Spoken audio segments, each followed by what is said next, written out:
Zaporizhzhia News'dan bakıyoruz and let's go through main headlines. Iran and Israel say they have halted exchange strikes following a day of military escalation. Russia has launched fresh attacks on Ukrainian cities, killing civilians in Zaporizhzhia and the Kharkiv region. And the United Nations says the closure of Gaza's main entry points is worsening the humanitarian situation in the street.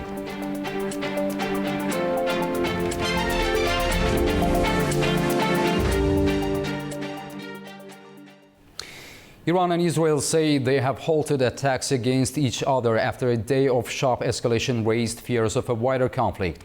The pause followed calls from U.S. President Donald Trump, although both sides are warning they could resume military action if the other side strikes again.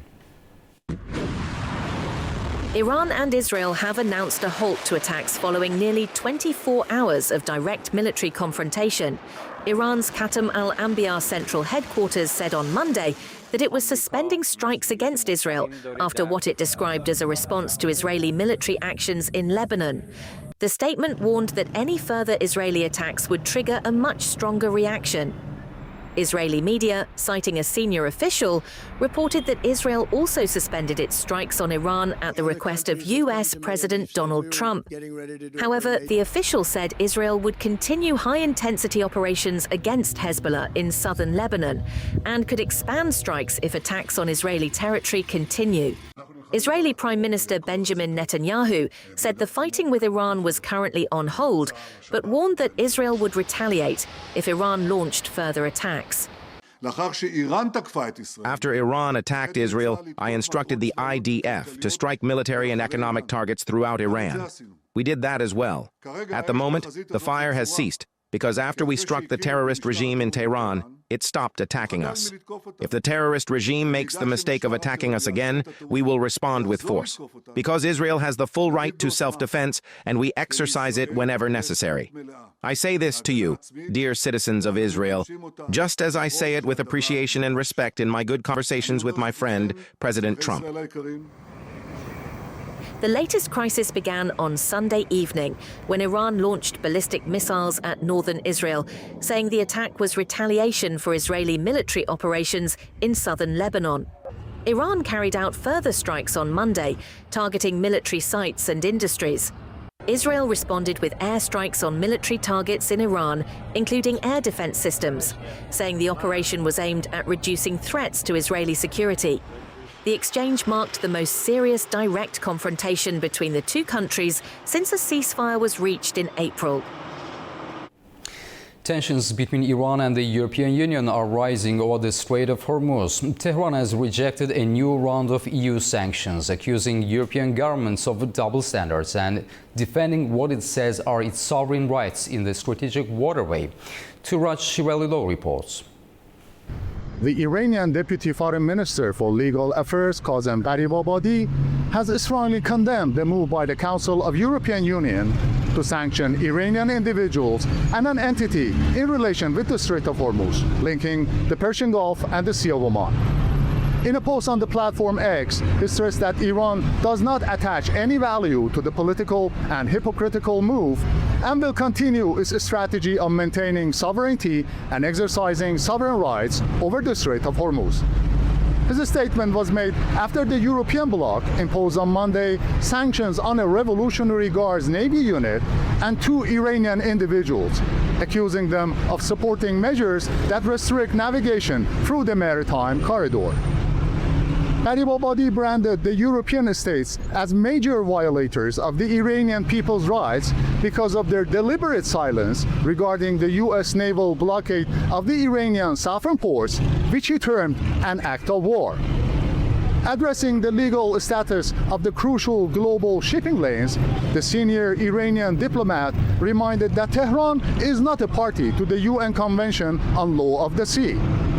According to the Iranian official, the legal regime emphasized by Iran in the Strait of Hormuz is innocent passage based on customary international law and observance of the coastal state's maritime safety and security considerations. Innocent passage is a concept in law of the sea that allows vessels to pass through the territorial sea of another state, subject to certain restrictions. It applies to the entire territorial sea up to at most 12 nautical miles from coastal baseline. Refuting the move by the European Union's legislative body, the Iranian official also noted that unilateral coercive measures do not create law. Rather, they can be the source of international responsibility for their authors.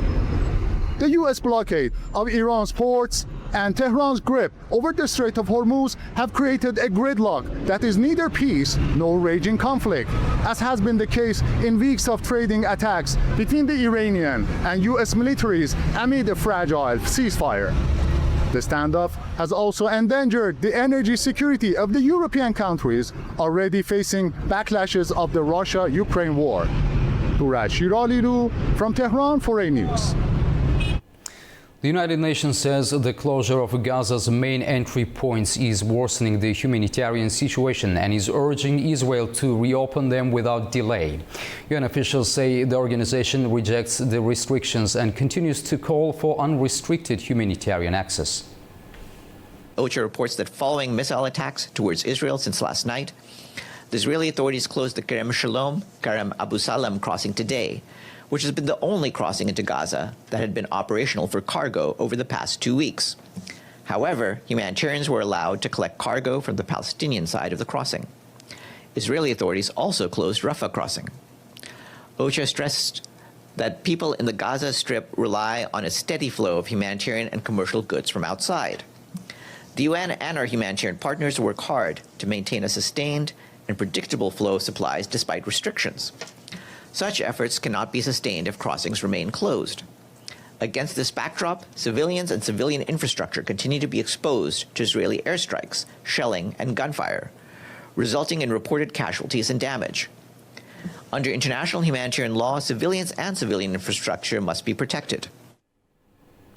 Russia has launched fresh attacks on Ukrainian cities, killing civilians in Zaporizhzhia and the Kharkiv region.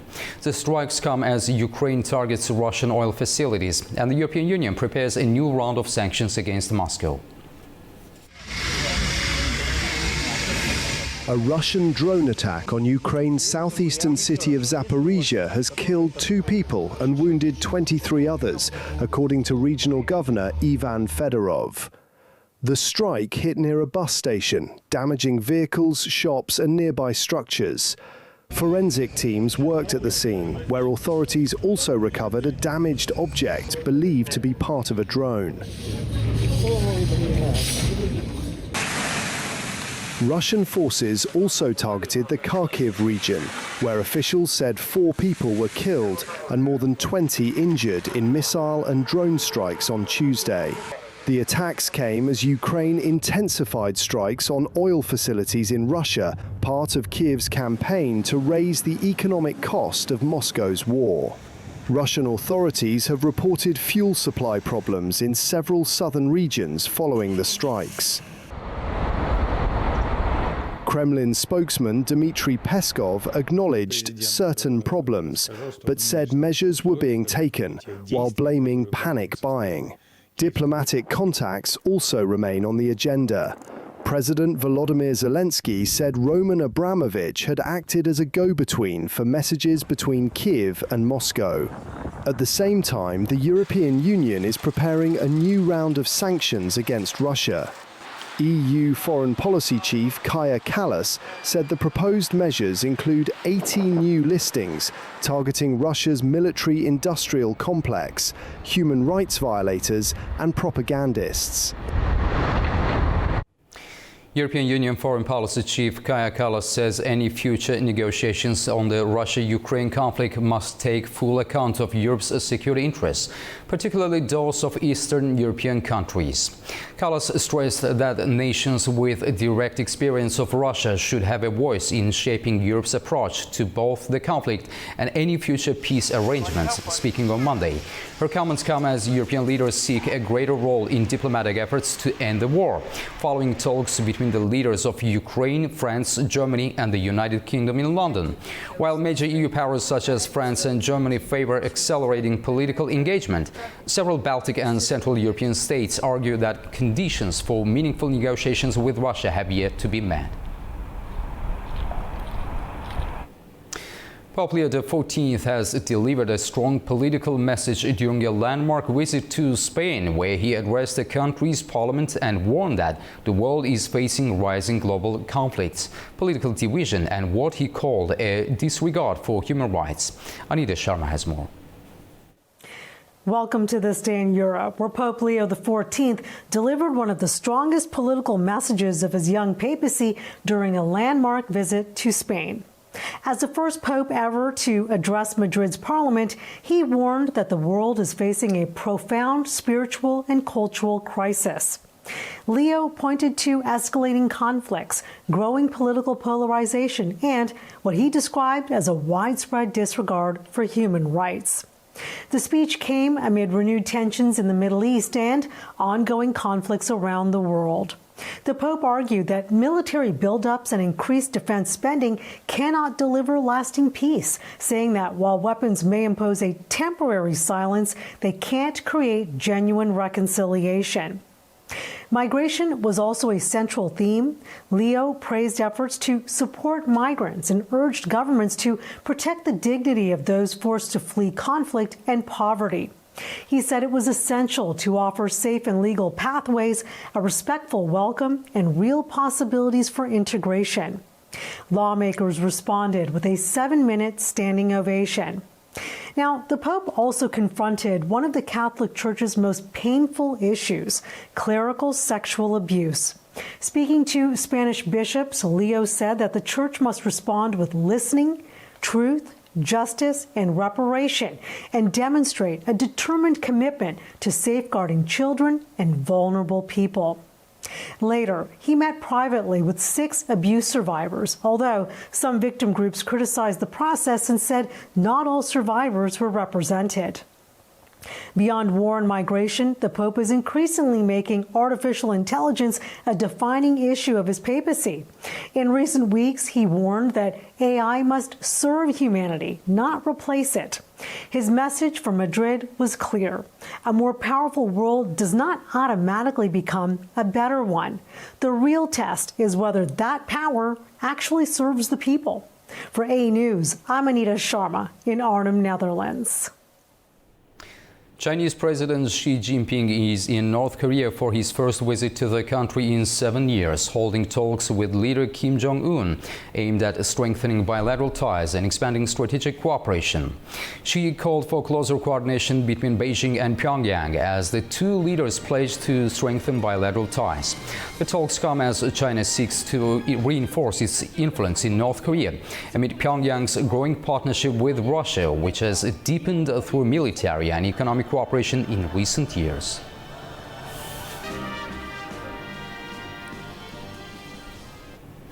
The United States has added several major Chinese companies, including Alibaba, BYD and Baidu, to a Pentagon blacklist over alleged military ties, a move Beijing has condemned as discriminatory and coming just weeks after a landmark Trump-Xi summit. Our correspondent reports from Beijing. The U.S. Department of Defense has designated dozens of Chinese firms as Chinese military companies, among them technology giant Alibaba, electric vehicle maker BYD, and search engine Baidu. Washington says that the 3 companies are affiliated with China's Ministry of Industry and Information Technology, which oversees the country's technology and industrial policies. The updated list now includes 188 firms, up from 134 previously. Companies on the list will be barred from consideration for U.S. defense contracts under rules set to take effect later this month. Alibaba has rejected the designation, saying there is no basis for its inclusion and has vowed to take legal action. China's embassy in Washington has condemned the move as discriminatory. The expansion comes less than a month after President Trump met Chinese leader Xi Jinping in Beijing for a 2-day summit aimed at easing trade and technology tensions between the two countries. Manir Makhtoom, A News, Beijing. France's parliament has recognized state responsibility over the use of a banned pesticide in its Caribbean territories. The decision relates to long-term environmental and health damage in Martinique and Guadeloupe. France's parliament has formally recognized state responsibility for the use of the pesticide chlordecone in its overseas territories of Martinique and Guadeloupe. The decision follows decades of concerns over environmental and health impacts linked to the chemical, which was used on banana plantations between the 1970s and early 1990s, despite earlier restrictions in mainland France. Chlordecone, a highly toxic insecticide, was later banned globally under the Stockholm Convention on Persistent Organic Pollutants. Studies by health authorities, including France's National Agency for Health Security, have linked long-term exposure to the substance with serious contamination of soil and water, as well as increased cancer risks, particularly prostate cancer. Although the pesticide was prohibited in mainland France in the 1970s, its use continued in the Caribbean territories until 1993. This has led to ongoing health concerns in Martinique and Guadeloupe, where reports suggest a large proportion of the adult population has been exposed. The new law does not immediately establish full compensation, but it sets out a framework for further investigation and possible reparations. A government inspection mission is expected to visit both territories to assess damage and propose compensation mechanisms. Officials have acknowledged that earlier warnings about the chemical's risks were not adequately acted upon at the time. However, the scale and form of compensation remain under discussion. A court ruling in France is drawing renewed attention to New Caledonia's independence movement and the relationship between Paris and its overseas territories. The decision comes after a lengthy and closely watched legal case that has sparked a debate over justice, political activism, and the legacy of colonial rule.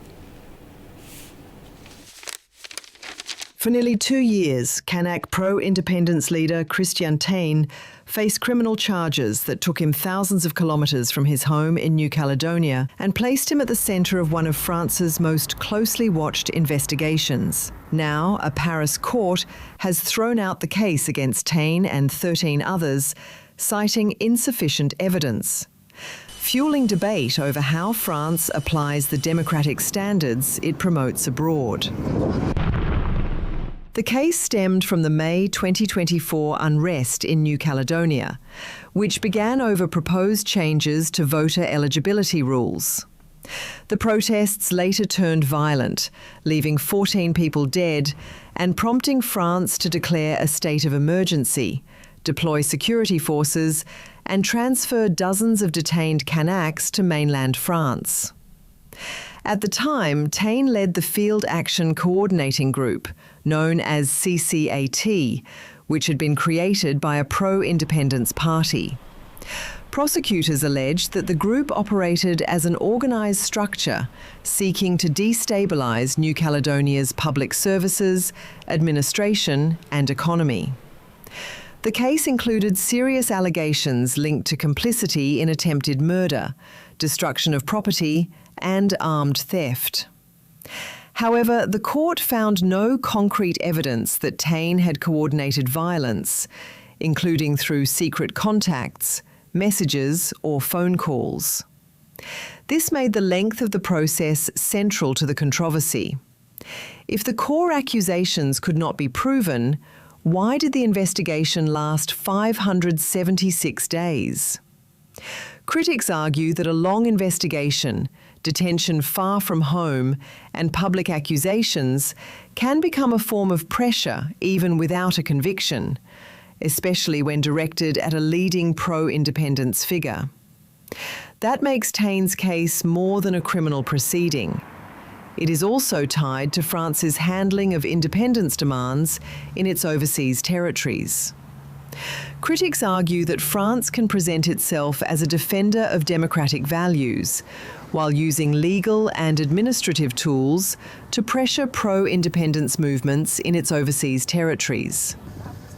In that view, the Taine case is not only about a failed prosecution, but about how political pressure can be exercised through the language of law. In media interviews, Taine described his detention as deeply damaging, saying a year in solitary confinement was very, very hard. His lawyers called the original procedure an attempt to silence a politician. New Caledonia, also known as Kharkiv, has been under French rule since 1853 and remains on the UN list of non-self-governing territories, where independence demands have long shaped politics. That makes investigations against pro-independence leaders politically sensitive. For that reason, the case is also seen as a test of France's approach to its colonial legacy. Now we'll take a short break. Right after the break, we'll discuss the fragile Iran-Israel ceasefire, regional tensions and the prospects for a broader Middle East deal. Stay tuned.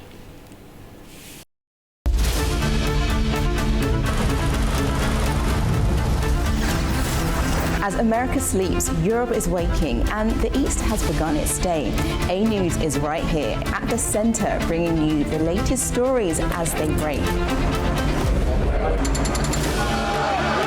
I'm Nadia Jani, here with you each weekday morning to share latest world news and the stories shaping our region. Across all platforms and wherever you get your news, we explore the context behind the big headlines. Live from Baku, I bring you a diverse mix of regional and international news, sport and politics for you, an audience that wants a bit more. So join me Monday to Friday for the latest headlines, expert analysis and live updates from around the world. Around the globe and live from Baku, this is Daybreak here on A News.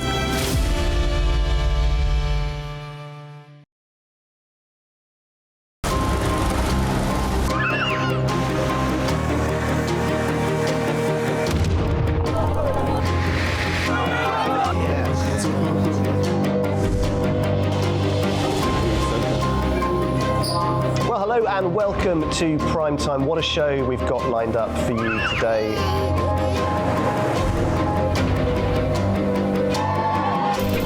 In a complex world, clarity is power.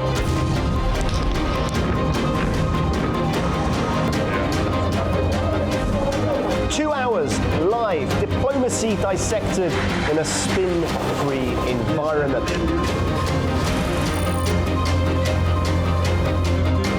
That's Prime Time with me, Guy Schoen, weekdays on A News.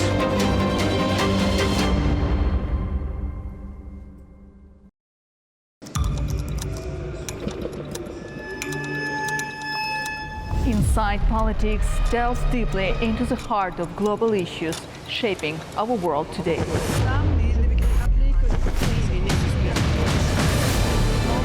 Join me for your go-to source of political analysis from across the region and beyond.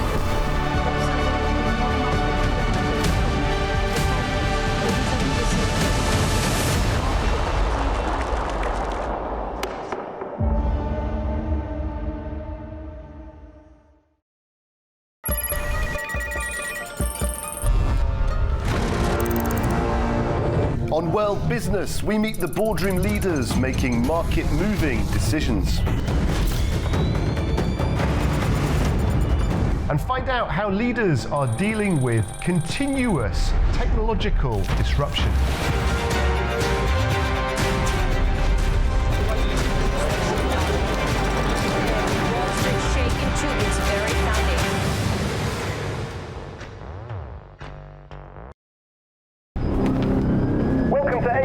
Unfiltered news and analysis from the region and beyond.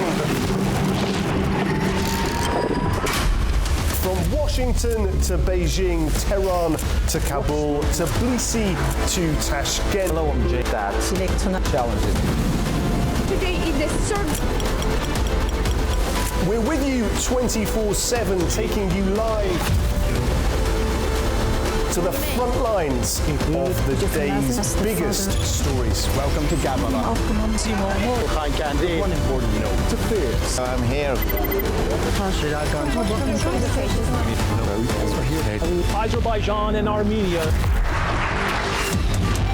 Hello, we are reporting on the 8th of November.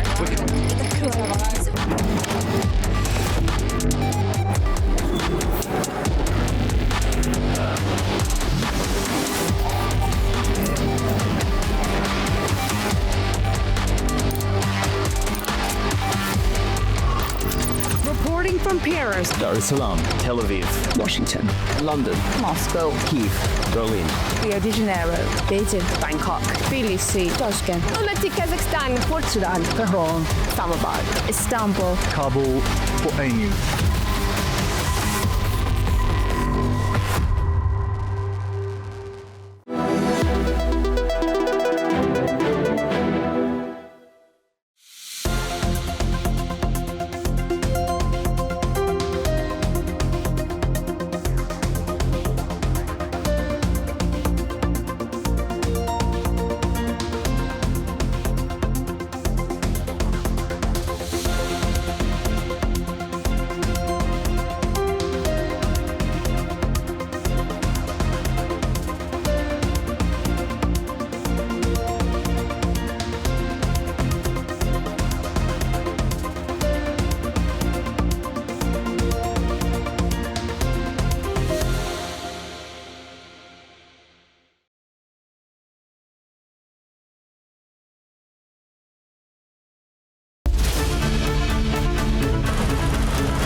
As America sleeps, Europe is waking, and the East has begun its day. A News is right here at the center, bringing you the latest stories as they break. I'm Nadia Jani, here with you each weekday morning to share latest world news and the stories shaping our region. Across all platforms and wherever you get your news, we explore the context behind the big headlines. Live from Baku, I bring you a diverse mix of regional and international news, sport and politics for you, an audience that wants a bit more. So join me Monday to Friday for the latest headlines, expert analysis and live updates from around the world. Around the globe and live from Baku, this is Daybreak here on A News.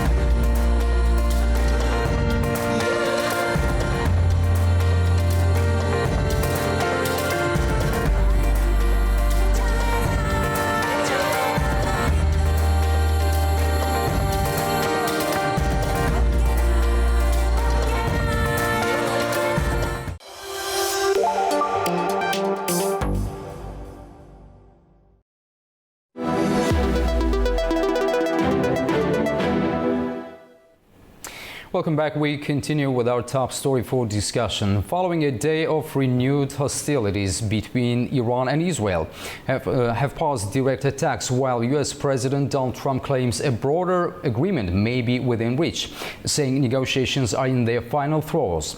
Yet despite the apparent de-escalation, tensions remain high. Tehran has warned that military action could resume if Israel expands operations in Lebanon, while Israeli forces continue strikes against Hezbollah-linked targets. At the same time, questions are emerging in Washington about the future of U.S. involvement, regional security, and the prospects for a lasting settlement.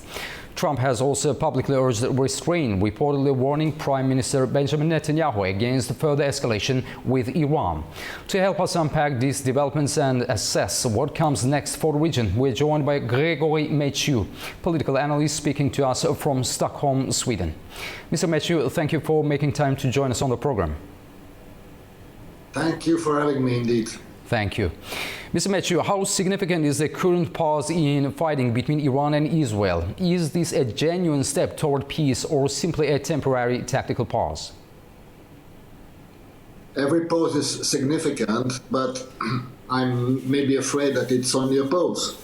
It's a ceasefire. To end the war in international law, you have to sign a peace agreement. And we are not, at this moment, signing a peace agreement. This is more likely to be a tactical pause from both sides, but it's not really a genuine peace breakthrough. For now, the military channels are more quiet, but the political conflict remains, and one should ask the question, for a peace agreement, who will sign the peace agreement?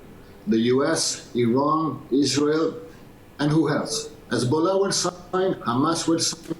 These questions are very important. President Trump says a deal could be reached within days. How realistic is that assessment given the deep mistrust between parties? Honestly, I have lost track of how many statements announced a deal for tomorrow since the beginning of the war.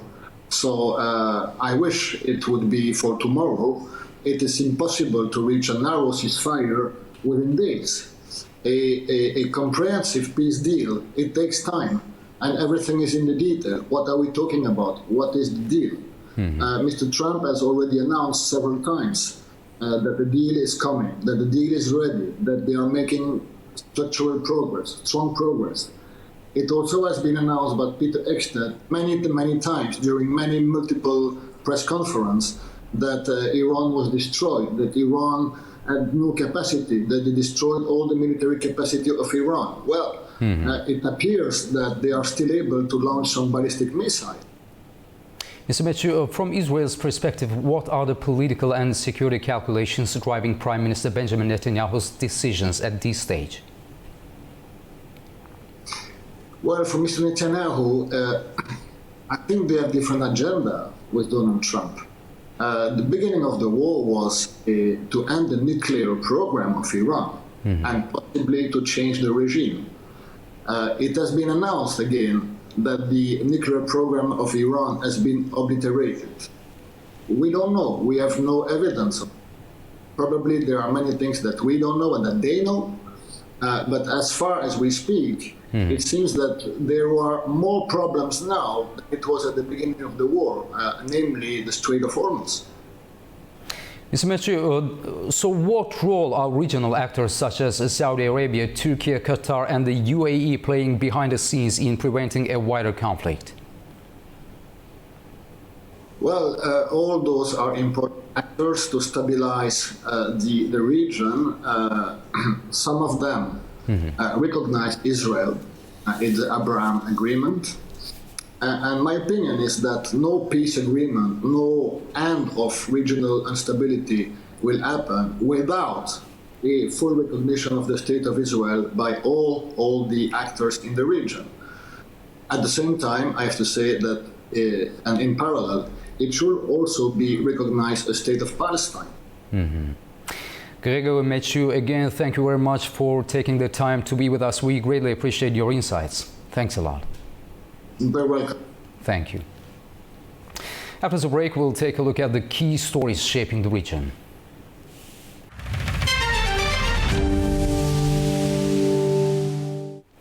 Welcome back to News, and now we turn to our regional stories. Turkish President Recep Tayyip Erdogan and Venezuela's interim president Delcy Rodriguez held talks in Istanbul on Monday. Rodriguez visited Istanbul while returning from a visit to India, marking the first meeting between the two sides. No immediate details about the discussions were released. Rodriguez, who previously served as vice president, has been seeking to attract investment in Venezuela's oil and mining sectors as she works to stabilize the country following the capture of President Nicolas Maduro by U.S. forces. By hosting Venezuelan acting President Delcy Rodriguez in Istanbul, Turkish President Recep Tayyip Erdogan seeks to deepen cooperation between the two countries in the fields of trade, energy and mining. The talks come as Ankara looks to expand its economic and diplomatic engagement with Latin American countries. Our correspondent Adam Morrow reports from Istanbul. Turkey and Venezuela are looking to strengthen their growing partnership, following talks in Istanbul between President Recep Tayyip Erdogan and Venezuela's acting president Delcy Rodriguez. Rodriguez, who was visiting Turkey at Erdogan's invitation, was greeted with a formal welcoming ceremony before the two sides held bilateral and delegation-level discussions. According to Turkish officials, Erdogan reaffirmed Turkey's support for what he described as the friendly people of Venezuela, stressing Ankara's commitment to expanding cooperation across a range of fields. Particular emphasis was placed on trade, energy, and mining, areas that have emerged as key pillars of the bilateral relationship in recent years. The two sides also discussed their shared target of achieving bilateral trade volumes of $3 billion annually. Several top Turkish officials attended the meeting, including Vice President Cevdet Yilmaz, Foreign Minister Hakan Fidan, Energy Minister Alp Arslan Bayraktar, and Trade Minister Ömer Bolat. Relations between Ankara and Caracas have expanded significantly over the past decade, driven by growing cooperation in trade, energy, and investment. Turkey has become an important commercial partner for Venezuela at a time when the oil-rich South American nation has sought to diversify its international economic relationships. The two governments have maintained close political dialogue, with Erdogan and former Venezuelan President Nicolas Maduro holding frequent contacts and supporting efforts to deepen economic ties. Monday's talks served to underscore Ankara's broader strategy of expanding relations with partners outside its immediate neighborhood. They also highlighted Venezuela's interest in attracting new opportunities for cooperation, especially in the trade, investment, and energy fields, amid ongoing economic challenges. This is Adam Morrow for A News in Istanbul, Turkey. The United Nations Security Council has held a meeting on Afghanistan focusing on UNAMA's mandate, women's rights, humanitarian concerns, regional tensions, and the country's political and economic situation. The meeting also heard calls for continued engagement with the Afghan authorities, while stressing that such engagement doesn't mean recognition of the current government. Our correspondent Tamim Bahiz has more from Kabul. The Security Council meeting on Afghanistan mainly focused on the extension of the United Nations Assistance Mission in Afghanistan, known as UNAMA, and the wider situation in the country. Senior UN officials told the Council that Afghanistan is currently free from large-scale armed conflict, but warned that the sustainability of peace will depend on the policies and structure of the Afghan authorities. UNAMA's acting chief, Georgette Gagnon, said engagement with the Afghan authorities remains important for monitoring developments in the country, but emphasized that this does not constitute recognition. The official also called for the removal of restrictions on women's education and employment, saying these measures have damaged Afghanistan's economy. The meeting also discussed the widespread return of migrants. According to the UN officials, around 5.9 million people have returned to Afghanistan since 2023, placing major pressure on the country's society, economy, and national capacities. Several countries also addressed the meeting, with Russia supporting the extension of UNAMA's mandate, China calling for girls' secondary schools to reopen and for women's access to education and work, India condemning Pakistan's airstrikes in Afghanistan as a violation of international law and sovereignty, and the United States urging stronger action on counter-terrorism concerns and closer review of UNAMA's mandate renewal. The meeting showed that the international community remains focused on Afghanistan's stability, women's rights, humanitarian needs, economic challenges, regional tensions, and the future role of the United Nations in the country. Tamim Bahiz in Kabul, A News.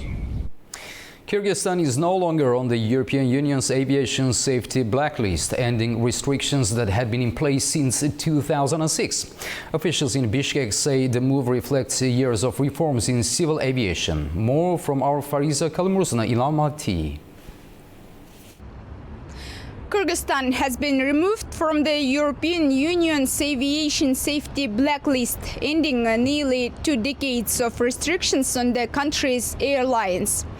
The decision was approved unanimously by all 27 EU member states, and according to authorities in Bishkek, all airlines certified in Kyrgyzstan have now been removed from the EU air safety list. For many people in Kyrgyzstan, the decision carries practical meaning. Since the ban was introduced in 2006, traveling to Europe often meant longer routes, extra costs, and transit through neighboring countries, most commonly Kazakhstan. And many there see the decision as long-awaited news. The restrictions were introduced in 2006 when the European Commission banned 27 Kyrgyz passenger and cargo airlines from operating across EU airspace. Brussels said at the time that Kyrgyzstan's aviation oversight system did not meet international safety standards. Media reports at the time suggested that the decision may also have reflected a broader tightening of aviation safety measures in Europe following several international reviews and major air disasters, including the 2004 Flash Airlines crash near Egypt's Sharm el-Sheikh, which killed 148 people, most of them French citizens. Officials in Bishkek say the country's removal from the blacklist follows years of reforms in civil aviation, including changes in safety regulation and oversight aimed at aligning Kyrgyzstan's aviation system with international requirements. Authorities now hope the decision will eventually open the door to new routes, stronger transport links with Europe, growth in international air travel, and an increase in tourism. Fariza Kalimurzina, Almaty, A News. Now we'll take a short break. Right after the break, we'll discuss the implications of Armenia's election results for regional geopolitics, relations with Russia and the West, and the peace process with Azerbaijan. See you shortly.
Welcome back to A News Now. We shift our focus to a regional story for discussion.